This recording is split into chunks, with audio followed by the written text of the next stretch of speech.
So I would say, PM is a very good place to study in.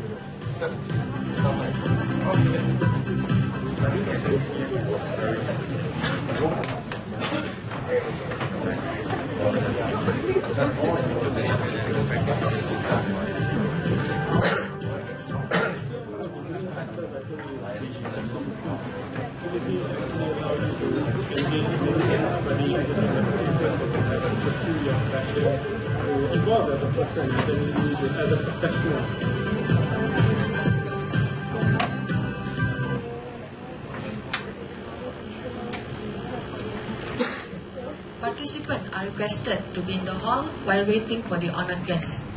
Please make sure your mobile phone is in silent mode throughout the event.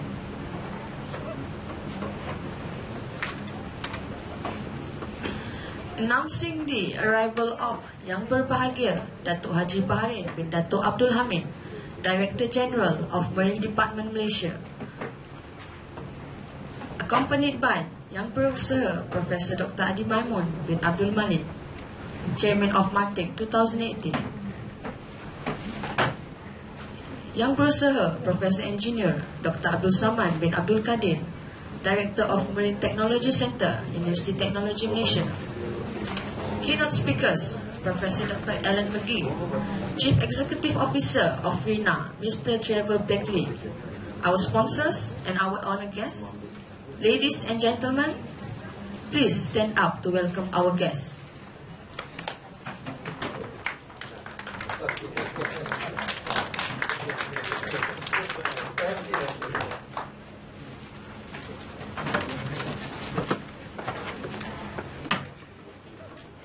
Please remain standing for our national anthem, Negaraku.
Please be seated.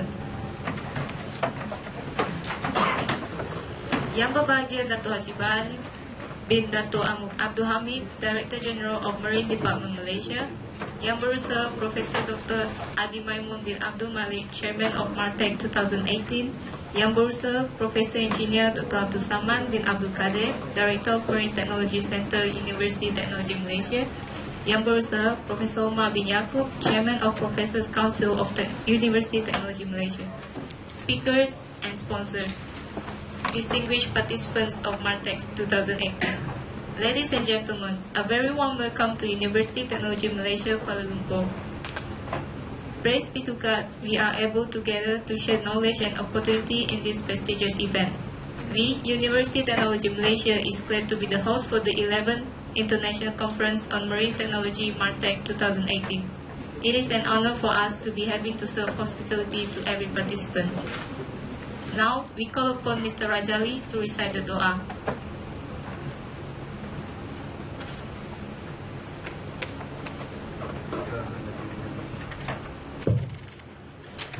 Nabi Muhammad sallallahu alaihi wasallam wa ala alihi wa sahbihi kiram al-Fatiha.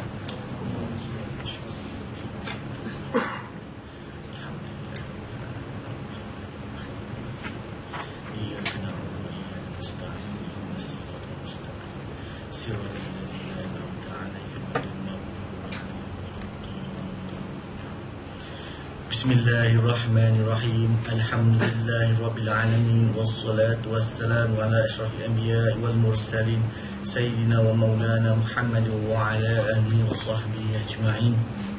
Ya Allah, dengan nama-Mu yang menyembuhkan segala penyakit, dengan nama-Mu yang mencukupkan segala permintaan, dengan nama-Mu yang memaafkan segala dosa, dengan nama-Mu yang tidak dapat dimudaratkan oleh sesuatu, baik di bumi maupun di langit, dan Ia Maha mendengar dan Maha mengetahui. Ya Ghafar, maka ampunilah segala dosa-dosa kedua ibu bapa kami, para guru kami, saudara kami, serta sekalian makhluk di sarwa alam ini. Ya Rabbana, sesungguhnya hanya kepadamu kami rafakkan rasa syukur, hanya kepadamu kami menyembah, dan hanya kepadamu kami memohon pertolongan. Maka Engkau berkatilah dan lancarkanlah persidangan MARTEC 2018 pada pagi ini. Tiadalah sesuatu urusan itu mudah melainkan Engkau jadikannya mudah, dan Engkaulah yang menjadikan kesukaran itu mudah. Dan apabila Kau kehendaki, terangilah hati kami dengan cahaya petunjuk-Mu, sebagaimana Engkau terangi bumi ini dengan matahari-Mu selama-lamanya. Rabbana hablana min azwajina wa zurriyyatina qurrata a'yun waj'alna lil muttaqina imama. Rabbana zalamna anfusana wa illam taghfir lana wa tarhamna lanakunanna minal khasirin. Rabbana la tuzigh qulubana ba'da idh hadaytana wa hab lana min ladunka rahmah innaka antal wahhab. Rabbana atina fid dunya hasanah wa fil akhirati hasanah wa qina azaban nar. Wa sallallahu ala sayyidina Muhammadin wa ala alihi wa sahbihi wasallam. Subhana rabbika rabbil izzati amma yasifun, wassalamu alal mursalin, walhamdulillahi rabbil alamin. Wallahu minkum. Thank you, Mr. Rajali. Without further ado, let us welcome the Chairman of MARTEC 2018, Professor Dr. Adi Maimun bin Abdul Malik, to give his welcome speech.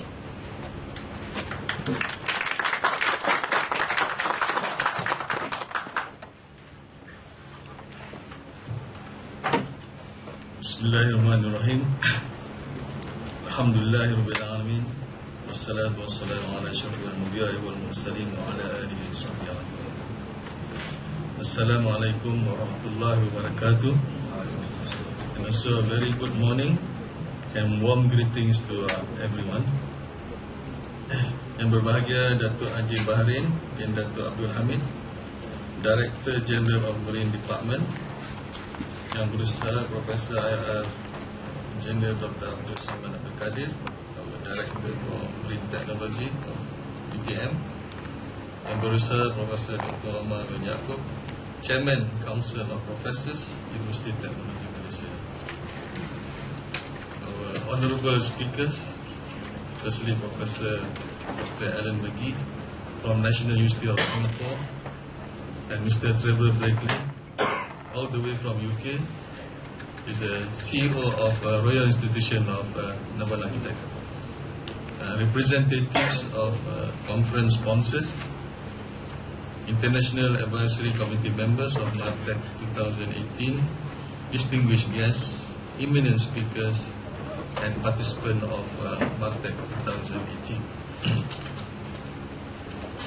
Ladies and gentlemen, firstly, welcome to the 11th International Conference of Marine Technology, we call it MARTEC 2018, hosted this time by the Ship and Offshore Technology Research Group of the School of Mechanical Engineering, Faculty of Engineering, Universiti Teknologi Malaysia.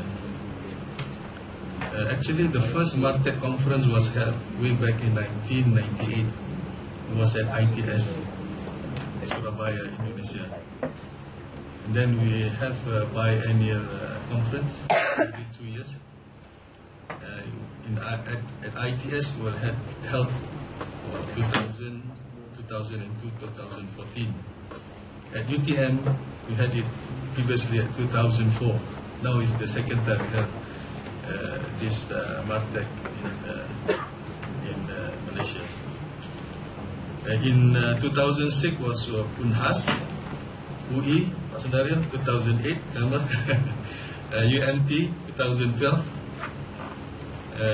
Unfortunately, Prof. Professor Nur San is not here. His aeroplane got into trouble, but fortunately before he started flying, so he is a bit late for this morning session.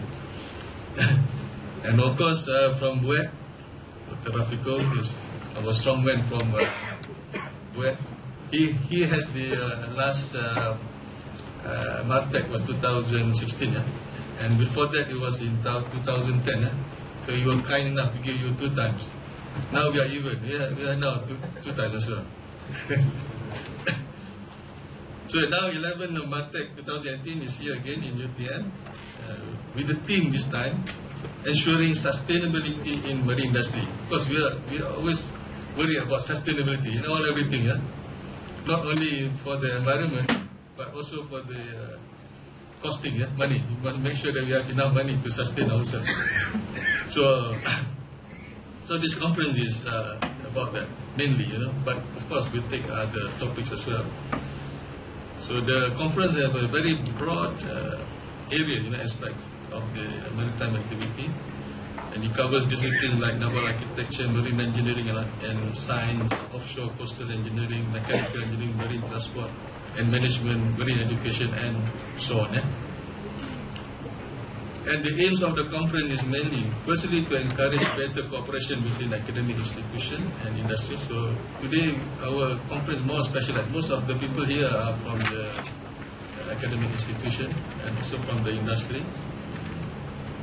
And secondly, to strengthen our regional and international networking. And thirdly, to provide a forum for sharing of knowledge among regional and international researchers in the field of marine technology. About 70 papers are received for this conference, and it's published in the proceedings. And these papers were contributed by researchers from various countries: Japan, Russia, Korea, Taiwan, India, Indonesia, Bangladesh, mainly from the Asian region. Presentation of papers will be conducted in these 2 days, today 13 and tomorrow 14 of August, in 3 parallel sessions. So with the current economic challenge and changing market demands in the maritime industry, it's extremely important for researchers from different countries and regions to come together to share information and further their understanding in the field of marine technology and other marine-related fields. We hope that the present conference will provide a forum for a clear overview and deep discussion on the recent research progress in marine technology. We also hope that the conference will be helpful for researchers to gain better insight in the marine-related affairs, to further strengthen their contacts, cooperation, exchanging information, and make contribution to the development of marine-related fields, especially now concerning the issue of sustainability. Lastly, on behalf of the organizing committee of UTM, I would like to extend a warm welcome to all honorable guests, speakers, participants of MARTEC 2018. Also not forgetting to thank individuals and various organizations, especially our sponsors, especially Bintulu Port Authority, Royal Institution of Naval Architects, Malaysia Joint Branch of RINA and IMARES. They have given their support to make MARTEC 2018 a success. So I wish all of you an insightful and rewarding experience, and I hope you will enjoy the workshop, the conference, and your stay in Kuala Lumpur. Thank you very much. Wabillahi taufiq. Assalamualaikum warahmatullahi wabarakatuh.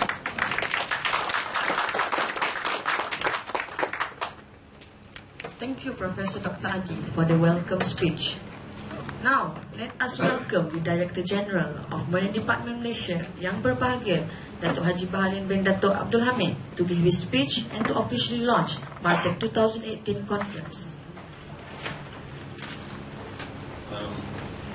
Bismillahirrahmanirrahim.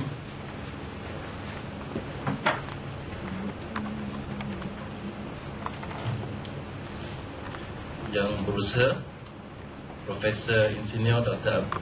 Abdul Kadir, Pengarah Marine Teknologi Center, Universiti Teknologi Malaysia. Yang berusaha, Profesor Dr. Adi Maimun Abdul Malik, Pengarah Program MARTEC 2018, Universiti Teknologi Malaysia. Yang berusaha, Profesor Omar Yaakob, Pengerusi Majlis Profesor Universiti Teknologi Malaysia.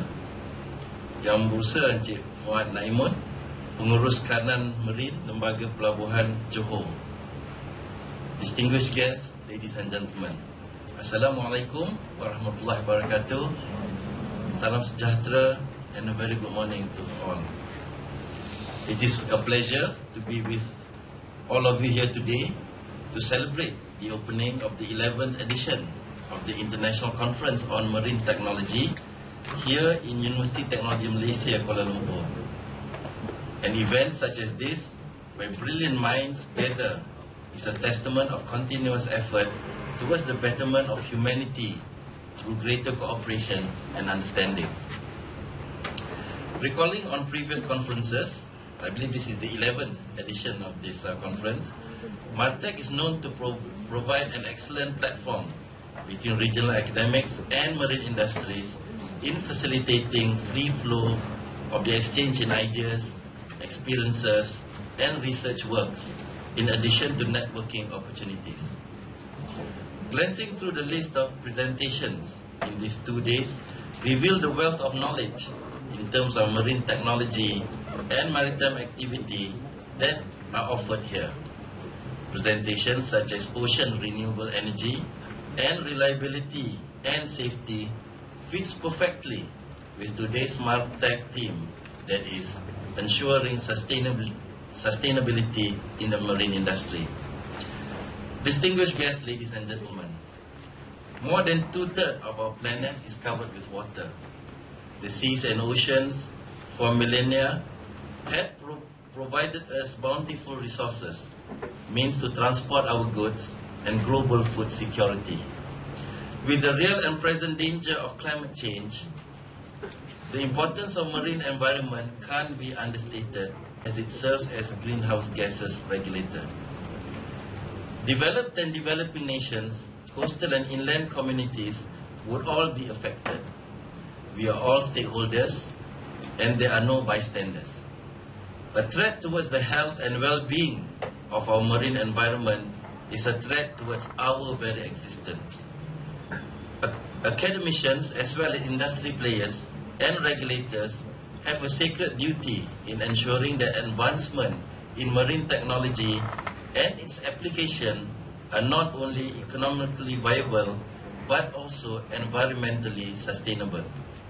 We owe it to ourselves and future generations to safeguard the continuous use of seas and ocean, as well as its resources. Distinguished guests, ladies and gentlemen, sustainability in the marine industry does not mean abstaining from marine development, nor does it mean foregoing the harvest of marine resources. To address sustainability as profit adverse is a false dichotomy. Ensuring sustainability in the marine industry would mean continuous prosperity. Protection and conservation of the marine environment is the only way forward. Development of marine environment and harvest of its resources can and must be done in a less harmful and permanent impact. We need to change our view, means of production, and rate of consumption with regard to our marine resources. Toward that end, joint and holistic approach need to be carried out by the regulators, industry players, and academics to tackle these issues. The marine industry needs better technological tools and methods in improving the means of production, reducing the rate of consumption, and preventing as well as mitigating harm to the environment, all in the name of greater sustainability. Distinguished guests, ladies and gentlemen, a conference such as MARTEC is a valuable opportunity in realizing this goal. Regulators and industry players utilize on what is best available, but academicians such as those present here made those which are yet to be available. It brings me joy to see many experts here today to share their knowledge and experiences. I trust all of you will have rewarding exchanges in the next few days and wish you every success in this conference. I am grateful to be invited by the Universiti Teknologi Malaysia to officiate this important event And I do hope that the Marine Department and UTM continues its fruitful relationship and collaboration.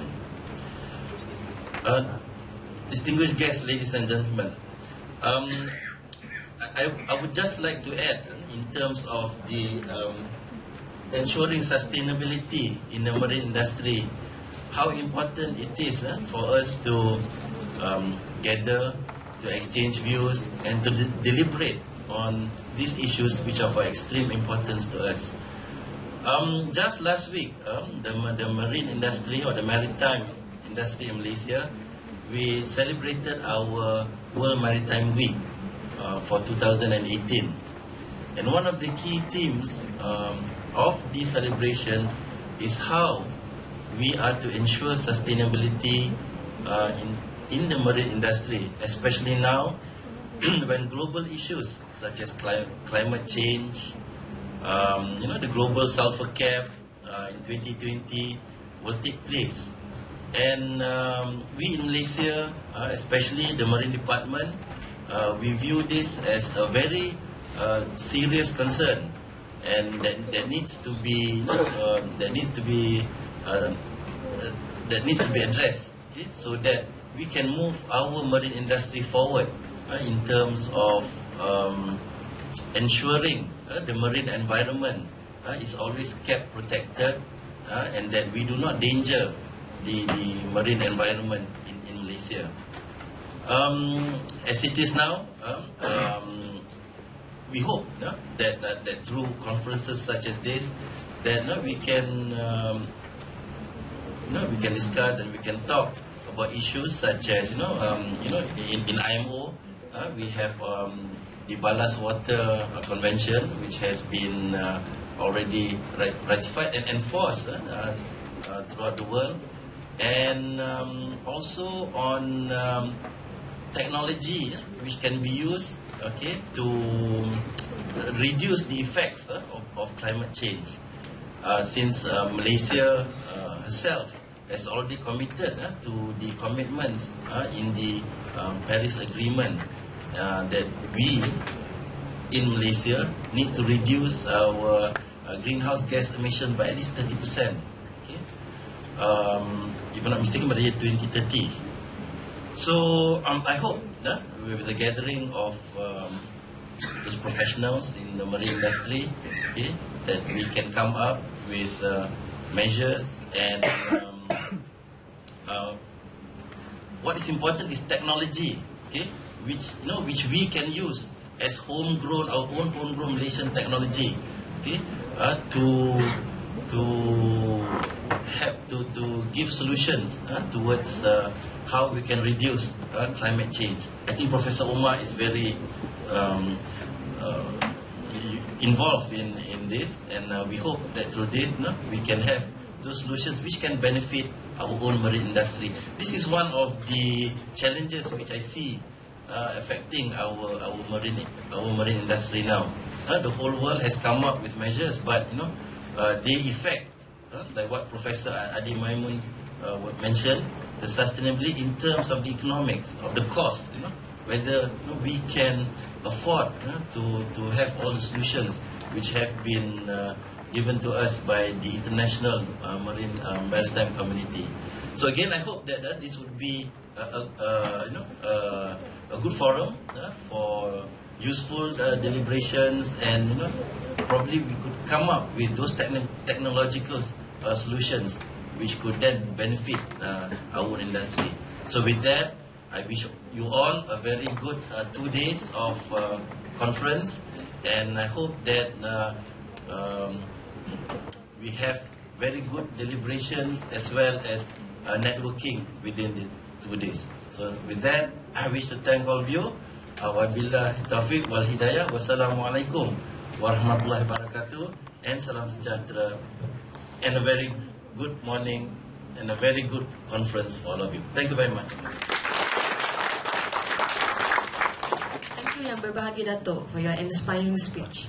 Now, we would like to invite Professor Dr. Adi Maimun to accompany Yang Berbahagia Dato for the launching of MARTEC 2008.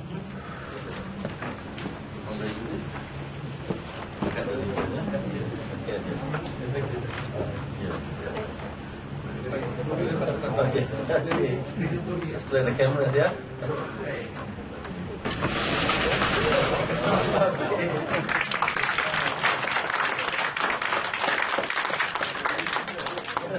I have a photograph here.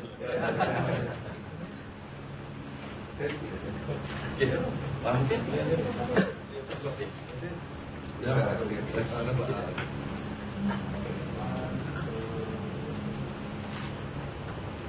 Okay, thank you very much.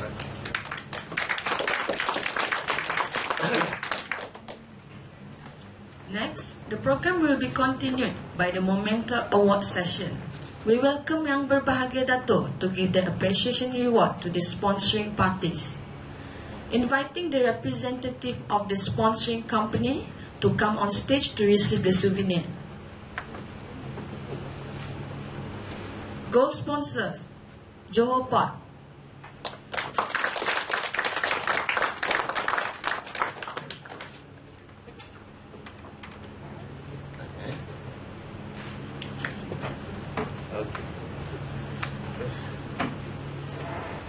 Gold sponsors, Royal Institute of Naval Architects.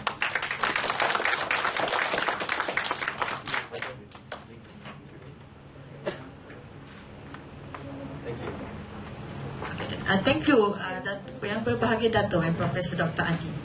We would like to thank you, sponsor, for their contribution, especially to Johor Port. Now, let us welcome our program chairman, Professor Dr. Adi Maimun, to give token of appreciation to Yang Berbahagia Dato Haji Baharin for officiating this event.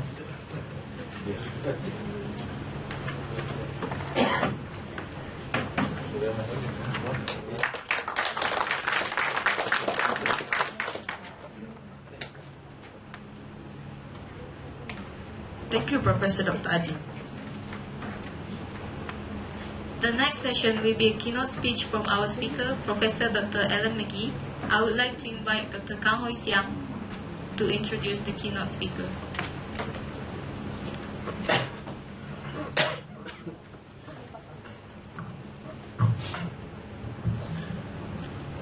Dear honor guests, good morning. So my name is Kang. I was entrusted with the special opportunity to introduce Professor Ellen McGee. Professor Ellen McGee is one of my very senior professors, and because one of my professors in Texas A&M is Professor Ellen McGee's classmate in University of Michigan, so we have a very close connection. Professor Ellen McGee obtained his PhD degree in naval architecture and marine engineering from the famous University of Michigan. This is one of my dream schools in USA in 1991. Later on, he joins the French Navy model basin, and he is the expert in the model testing for 7 years. Later, he joins Technics in Houston, Texas, and lead a global design for a largest and deeper spa platform installed at that time. And he was an R&D manager and the head of Innovation and Technology Department in Technics Malaysia, and I believe during that time he actively involved in our nation developments of oil and gas projects such as Gumusu and Malikai. And he also become a chair professor in UTP as well during that time. Recently, Professor Ellen McGee is a director of operation in National University of Singapore and fully in charge in the development of the new water basins in NUS. So he is also very recognized as a very good expert in developing the offshore platform, hydrodynamics, and motor testing. His research involved many developments in the deep water ocean basins, remote controls, autonomous vessels, and also multi-purpose floating structures projects in NUS.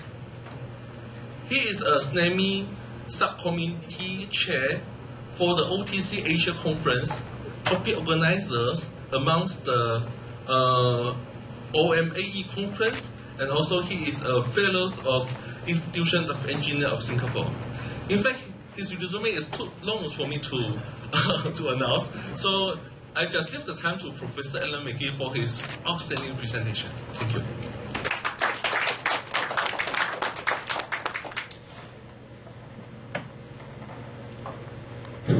Okay, Selamat datang. Good morning, everyone.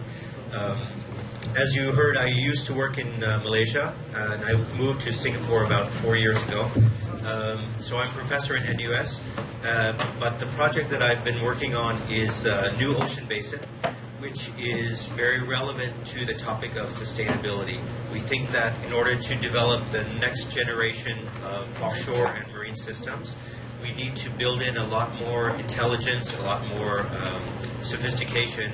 And in the old days, when oil price was high, we could over-design our platforms and the companies still make profit. But nowadays, we have to be much more efficient and much more accurate in our design. So it's time for a new generation of simulation tools. And this is a brief presentation video about the new basin. Located within NUS Kentridge campus, TCOMS is a national center of excellence that aspires to develop and test innovative concepts for marine and offshore applications. A key feature of TCOM's infrastructure is the 48 by 60 by 12 meters next generation ocean basin with high ambient intelligence, a movable floor that allows for a wide range of water depths to be modeled, and a pit depth of 50 meters that caters for detailed studies of developments in ultra-deep waters. The basin is also equipped with a state-of-the-art 3D wave generation and absorption system that can accurately simulate complex and extreme sea states typically found in harsh environments. Coupled to this capability is a novel current generation system that can produce realistic current profiles and 3D flow features with minimal modeling boundary effects. With a two-piece movable towing carriage and integrated physical numerical modeling capabilities, the simulation space will be extended beyond basin dimensions, allowing for a broad range of real-world scenarios to be captured. TCOMS aims to attract and entrench marine and offshore R&D, design, testing, and engineering activities in Singapore.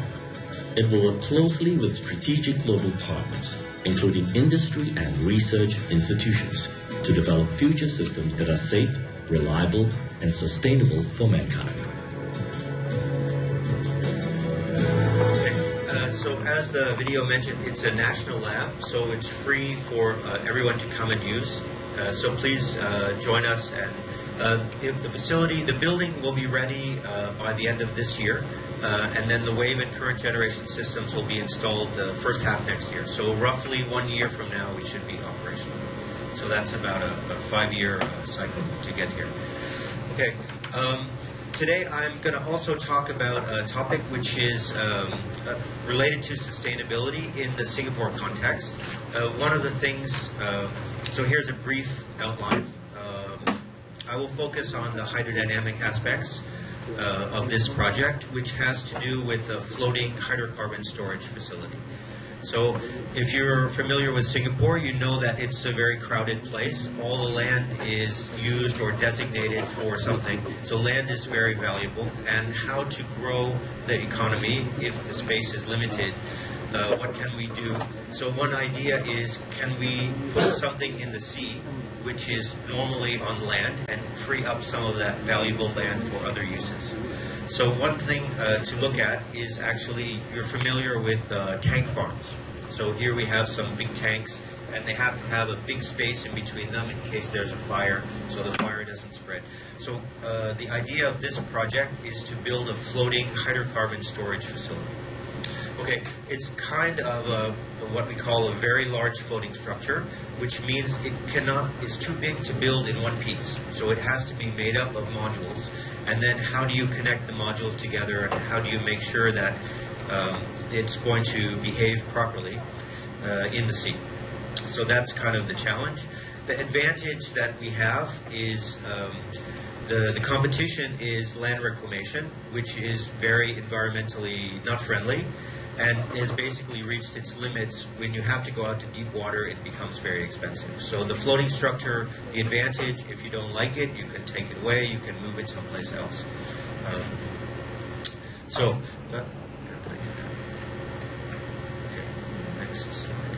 Okay, so there are different types of modular large floating structures. So here you see a couple examples. The first one is an oil storage terminal in Japan, which has these very big tanks.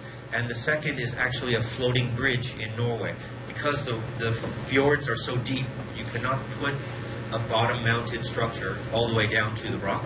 So instead, the idea is to build pontoons and have the bridge float on top of the water. And that's a much more sustainable way of doing it in Norway. It doesn't quite fit with Singapore because the water is shallow, but here we have an example of the Marina Bay float, which is actually a floating football field, and people go out and play soccer. It has lights, and it can be used for concerts, and it's made up of modules which are linked together, so it's quite a big structure. We also have floating solar farm. So one of the advantages of having the solar panels on the water is that they're much more efficient when they're cool. So the cooling actually can increase the efficiency about 60%. And so people are looking at building modular solar panels farms on lakes and rivers. There are also floating buildings. This is a small structure in Rotterdam, which was used for an exhibition. A temporary lightweight structure like this could go also on a floating structure. Okay, but we don't want to have a structure which tries to do too much, because we end up with something like this, which is not really useful. So what we need to do is we need to adapt the concept to different uses. And maybe the floating structures will use the same concept, but they will each look a little bit different depending on how they're being used, so we don't end up with something like this. Okay, so for oil storage, why don't we just use a tanker? We can buy a tanker on the spot market for a relatively modest cost. But tankers have several disadvantages. One of them is that the price tends to fluctuate depending on the market. Maybe now it's cheap, but in the future you might have a problem getting the one you want. And also they're equipped with a lot of stuff that we don't need. Engine rooms, machineries, propeller shafts. That's not really useful for storage. But at the same time you need to maintain that equipment, or it could become dangerous, it could leak. So normally a ship is taken to a shipyard about every 5 years. If we want a long-term oil storage, that would not be a practical solution. And then I think the number one reason is if you don't maintain it, you end up with something like this, which is not what we want either, especially in Singapore coastal waters. That could be a very dangerous thing to have. So the model is actually came from Norway, again, because we have partners on this project, which is the ex-MARTEC, it's now called Sintef Ocean. So in Norway, they built a lot of concrete deep water structures like these, and they actually floated them out into the deep water, and then they were lowered down and installed. So there's a lot of experience with building concrete structures for the sea. So we have these. We had a workshop internally, and we looked at some different ideas. The original idea was like the one in Japan. It's a big barge like this with tanks inside, and it had a double hull. But it turns out, and it has a ballast system. It has fenders here and mooring dolphins that support it. So there are two big, large structures. These are about almost 300 meters long. Then you would have a kind of quayside and piping, and then the ship could come in and load and offload oil. This had a couple of problems. In particular, the one in Japan is long-term storage. So basically you fill it up once and it just sits there. Whereas the idea for Singapore would be to have a bunkering facility where you would load and unload, and you could use it for trading, or you could even install it offshore like, on the highway they have petrol stations, so you don't have to go into the port and cause congestion. You can just take your fuel and then along the shipping lanes and keep going. In that case, you have the problem where one tank is full, one tank is empty, one tank is half full, and then you have a lot of bending moments. So you would need a complicated ballast system. And then it turns out for the concrete hull, the double hull doesn't really add much safety. I mean, for a steel hull, if you have a collision, the outer hull will kind of give way, and then the inner one will stay intact. But if you have a concrete hull and it cracks, well, the crack will just go right through. And so that idea, it looks nice, but it's not really safe for a concrete structure. In Norway, what they learned is it's safer to just have one big, thick wall that's very strong. And that's much safer structure. Okay, so we came up with this idea of having individual tanks. Each one is floating, so it can go up and down as the oil is filled or empty. Then we don't really need a ballast system, and we don't need a double hull because we can surround it with a protecting barrier of barges. Okay, so here was basically the problem definition. We need a modular structure so we can scale it up. It has to be flexible for different applications, cost effective, including maintenance and long-term costs. It should be easy to build and have a long design life, around 50 years. So definitely a steel hull is out of the question. So we need to use concrete. And then we have basic design requirements. It has to be stable. It has to provide a certain amount of payload or storage. It has to fit within the available water depth, which is somewhat limited in Singapore. And it has to survive these different load conditions.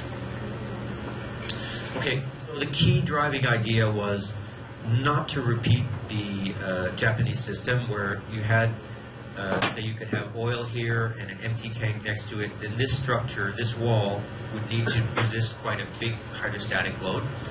And then same thing on the outside here, you have your double hull. So this wall actually has quite a big pressure head. If we have a single hull tank, basically the oil, just like the old single hull tankers, the oil and the sea, the pressures equalize, and so that we can make this structure much thinner and much lighter. Okay, but we still have to provide the safety, so we'll get to that in a second. Okay, so here we looked at different tank sizes and configurations, and what we came up with is basically a tank that looks like this. It has a central storage compartment, and then it has what we call floaters or buoyant compartments on the outside. So these provide buoyancy and stability, because if you have a big oil free surface in the middle of the tank, well, that reduces your stability. So these modules here provide enough stability to reduce the motions. Then we have a small tank, and they're not to scale, but this is a big tank. So this one I think stores about 30,000 cubic meters. This one stores about 12,000 cubic meters.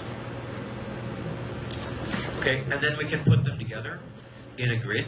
So if we have 4 tanks, it might look like this. If we could like to have smaller tanks, then it fits together like pieces of a puzzle.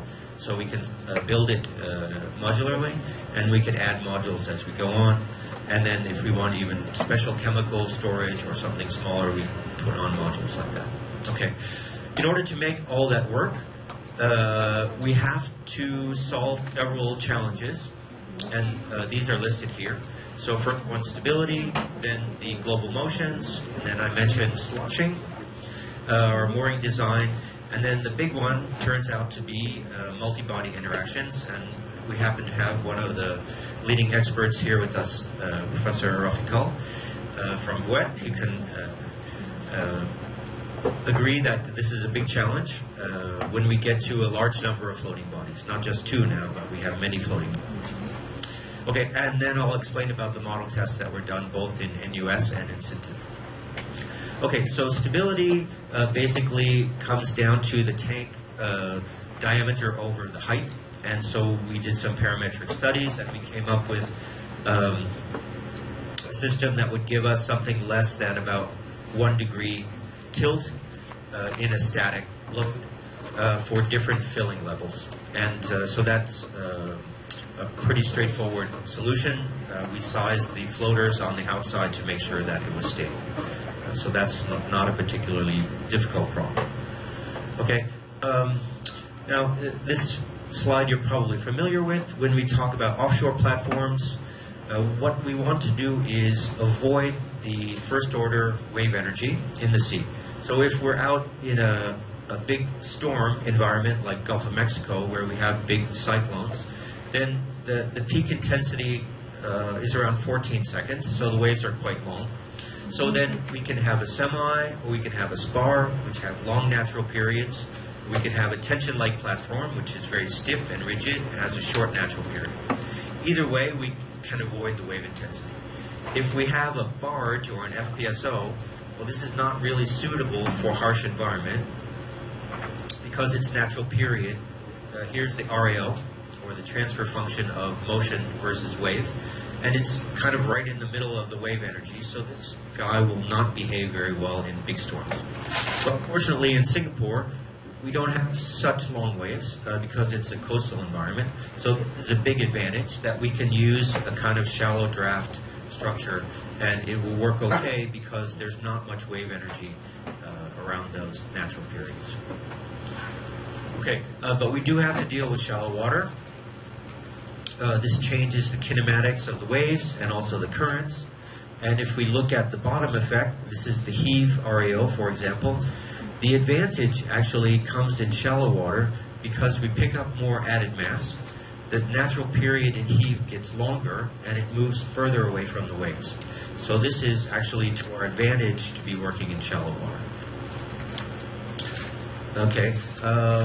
We can also have currents quite strong in around Singapore, certain parts. So there was concern with if you have a small gap between the tank and the seafloor, you'll get high velocities just in this region right here. So in fact, if you have around a 2 meter per second current, it accelerates to about twice of that. So you may need some treatment on the bottom here to prevent scattering because the currents can be exaggerated there. Also, we may have some low pressure causing suction, so we have to make sure that the tanks don't touch the bottom. Okay, next challenge is actually sloshing. So, can I play this video? If you're not familiar with sloshing, it's here's some examples of exciting a tank with different frequencies, and then you can see different modes popping up. 5 minutes later, this transient seems to persist. And you can see the response very nonlinear, right? The waves are they don't look sinusoidal at all. And sometimes they're not even periodic, they become chaotic. So it depends on the frequency of excitation, which mode gets excited. You can see a lot of different possibilities here, just for a single rectangular tank.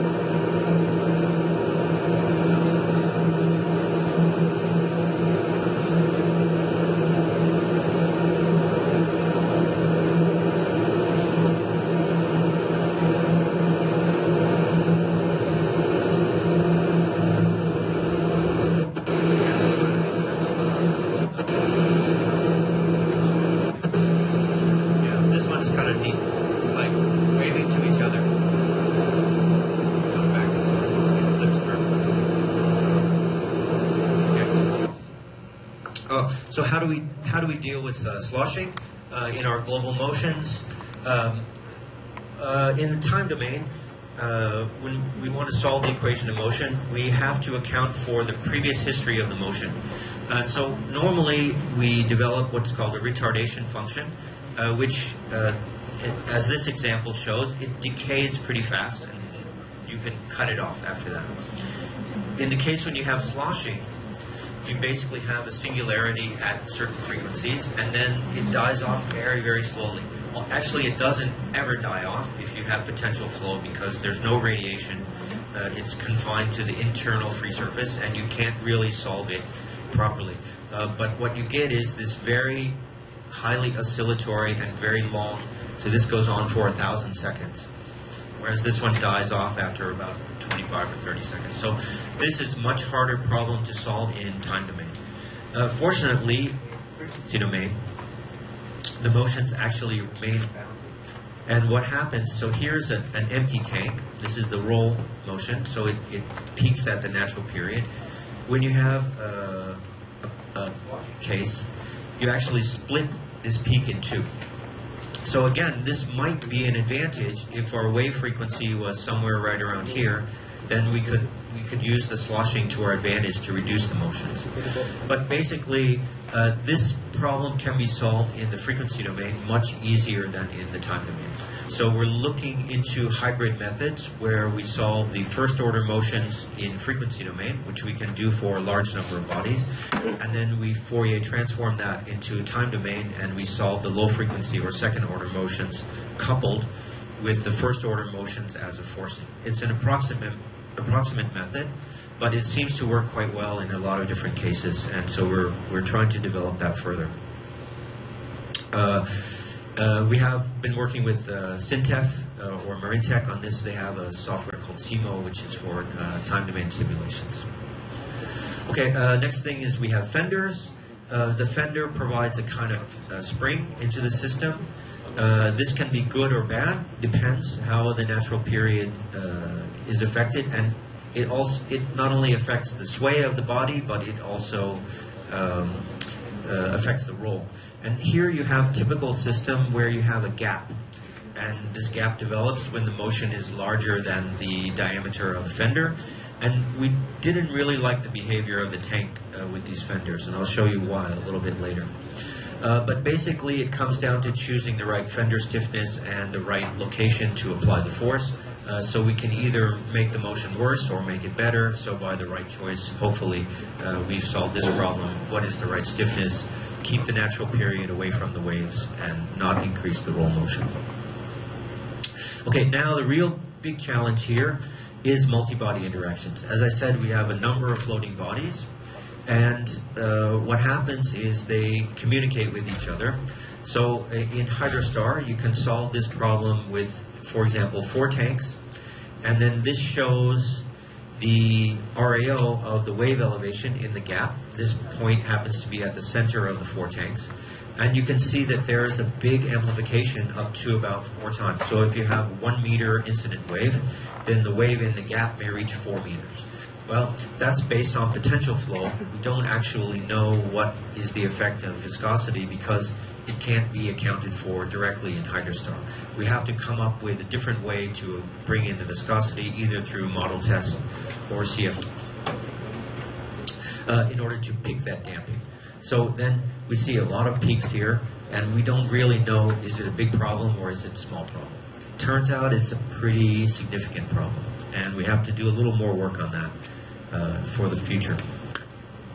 Okay, and then how to do multi-body simulation. So Dr. Rafiqul can tell you if we have 2 bodies, then we have 12 degrees of freedom, and then we have each degree of freedom influencing, generating 6 forces on the other body.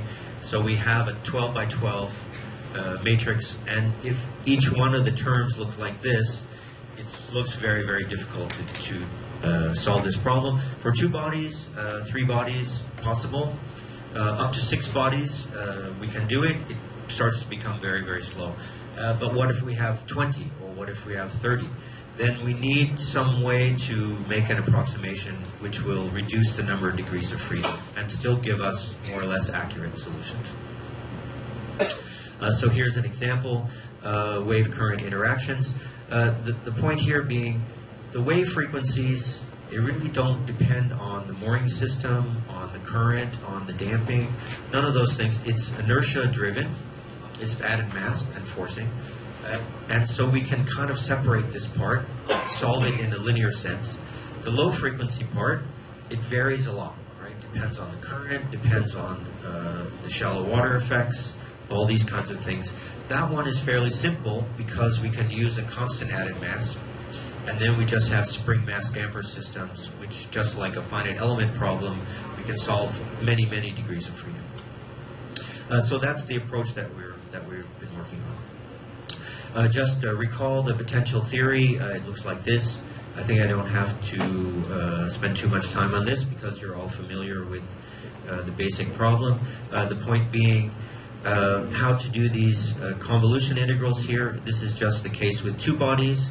So when one body moves, it influences, you have to take account of the entire past history of the motion, and that's because the waves, they persist over time, right? If you drop a pebble in a pond, then the waves radiate out, and the other nearby bodies will feel the force for someone, and they will also react, so they will feed back. So it's a coupled system, so every degree of freedom influences every other degree of freedom.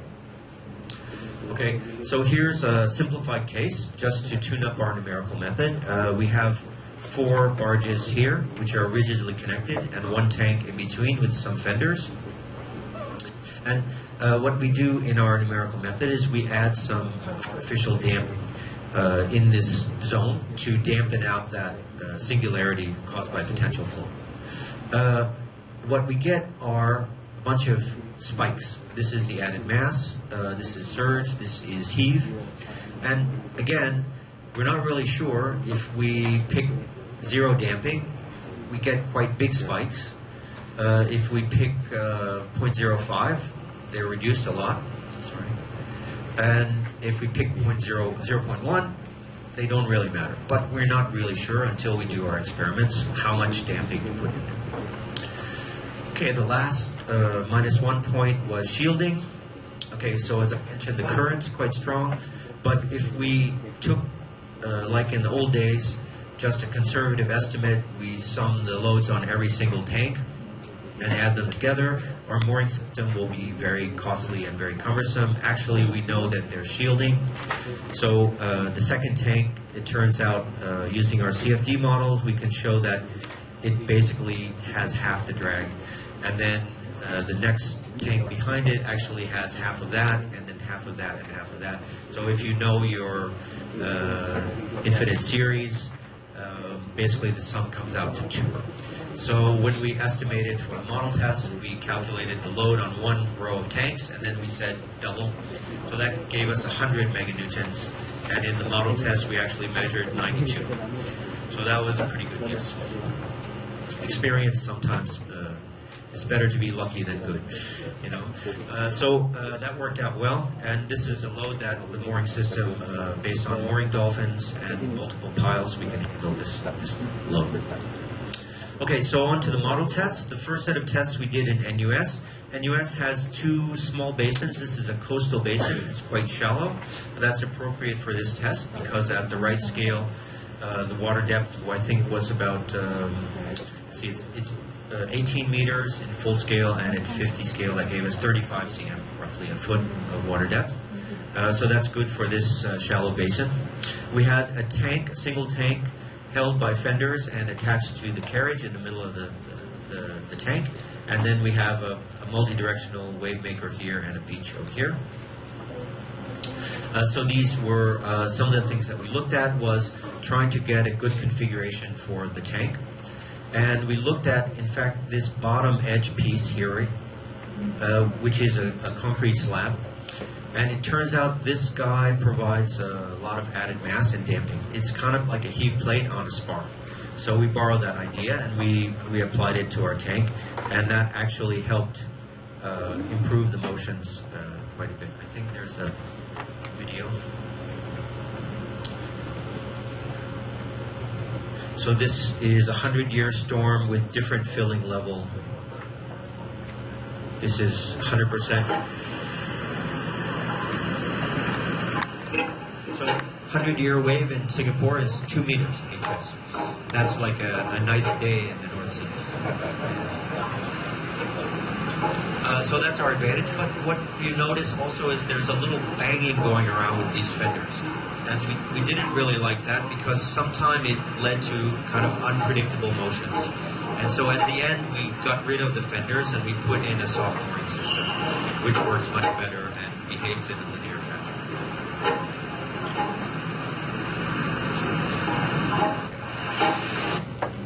Okay, then we have our numerical method, again, just for the single tank.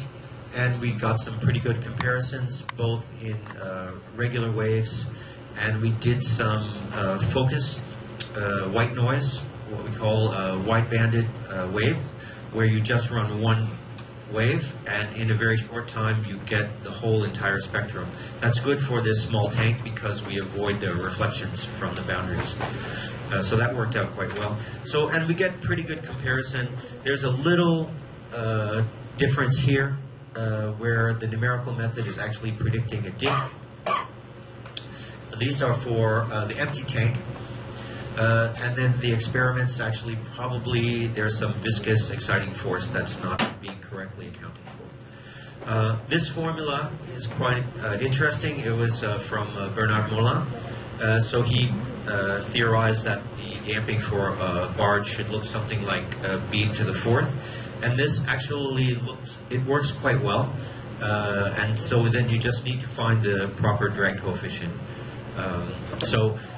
For the round bottom, the one without the slab, we got a drag coefficient around 0.15 and a much higher drag coefficient with the square bottom.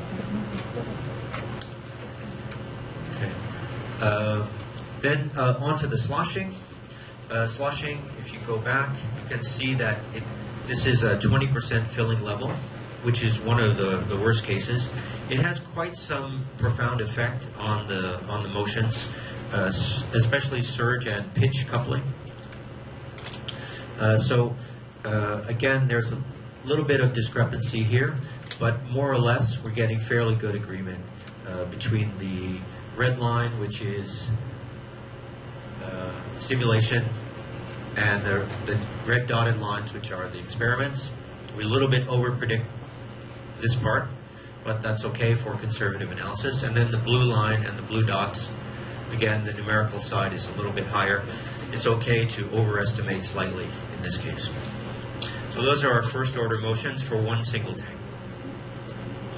And then on to the next phase, which is coupled bodies. So these sets of tests were done in Sintef in Norway.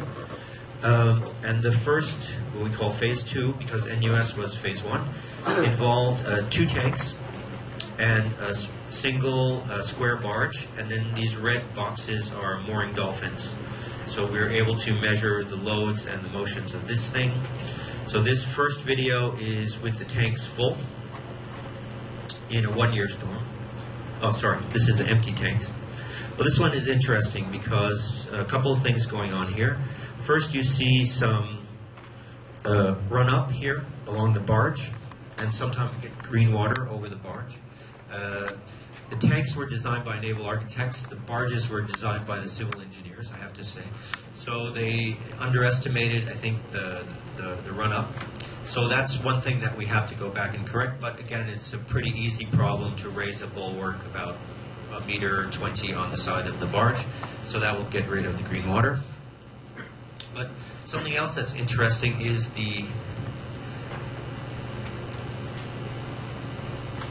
I think this one, you can see the tanks behave very well.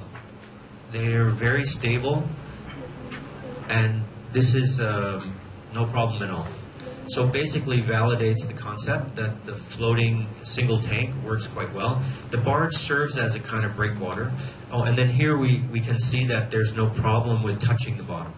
Right? There's plenty of gap, and that means we've been okay for our design. The thing that, again, the barge seemed to have a lot of motions, more than it should.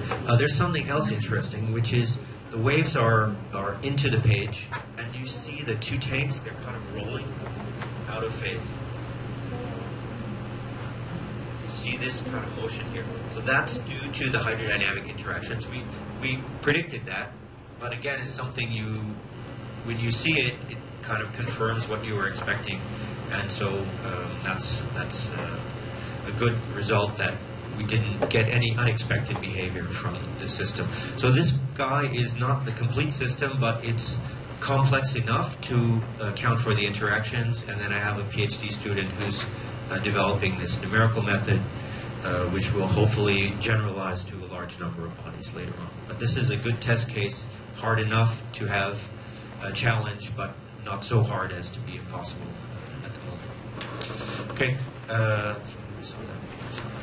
The next tests were done for the complete system, and this test is basically a proof of concept. So once that idea was accepted, now we built a model of the complete system. So this one is quite huge.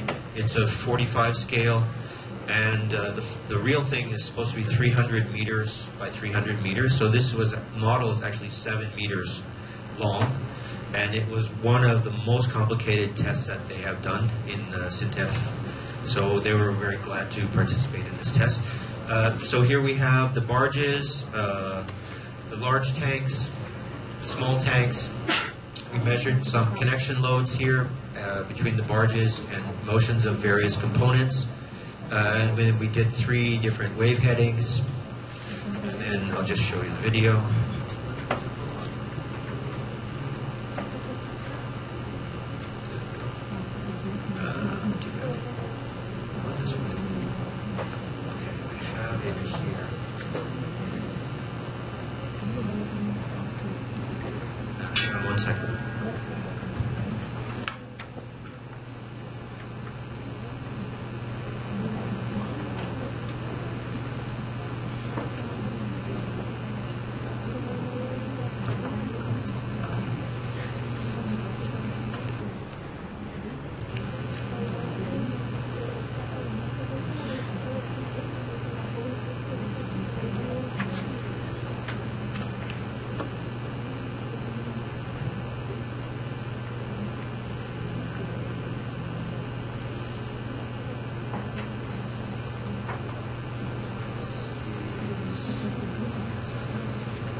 So that's the complete system in a one-year storm. Again, Singapore environment is quite mild, but overall the behavior is quite good. You do notice some resonances inside the gap here. So that at certain frequencies, you start to see a little bit of amplification of the motion, as we predicted in our numerical method, and that's something that we need to fine-tune a little bit more in our design. So here, for example, you see sometimes there's a little bit of more motion than you would like. And then we did one case, we did several demonstration tests. So this one involved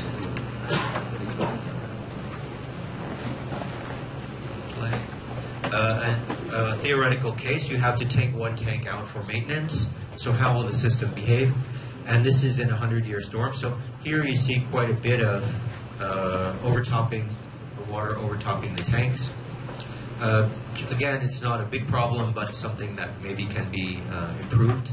And then you see quite a fair amount of motion here. And again, this barge, the motion is probably larger than what you would like. So this turns out to be one of the big challenges for all the very large floating structures. If you read through the literature, it's the windward part of the structure that sees the most loads and sees the most motions. Because it's such a huge thing, then there's shielding behind. And so the interior part of the structure behaves quite well, but it's the edges that really need attention. And for example, those connection loads there, I think I'll play it one more time. These connections right here will require special attention. When you get back here, motions are quite damped out. But you see this in a lot of areas, and so we're still working on that upwind structure and see if we can try to improve the motions there and reduce those loads. But overall, we see pretty good behavior, nothing, no showstoppers, and so that's basically confirming that our concept is okay.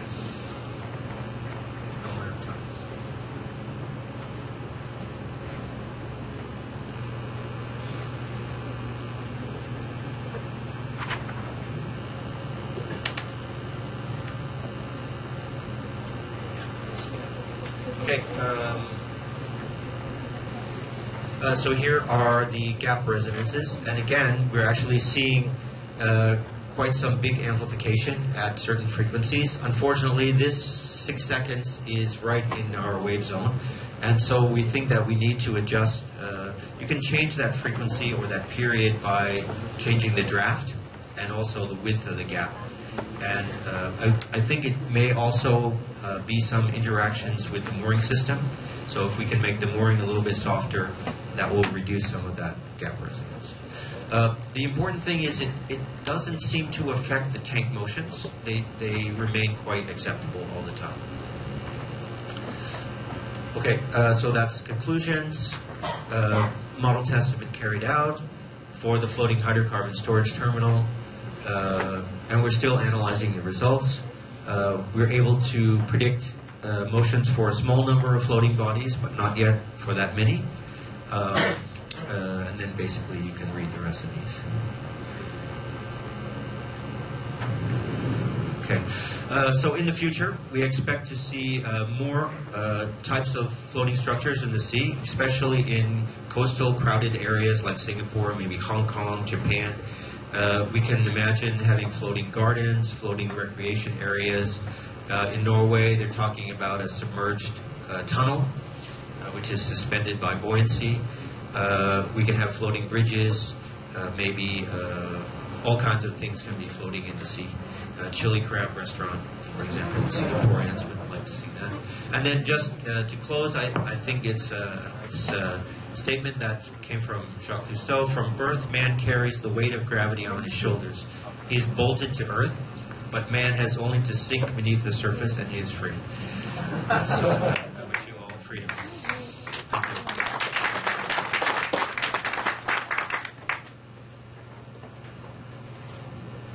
Thank you to speakers for the informative lecture. Attention to all participants, the parallel session will start at 10:30. Before we move on to our next session, let us have a short break. We invite Yang Berbagi Dato and all distinguished guests for the tea break at Bilik M1. But before that, we would like to have a photo session with the VIP, fellow sponsors, and speakers. Thank you.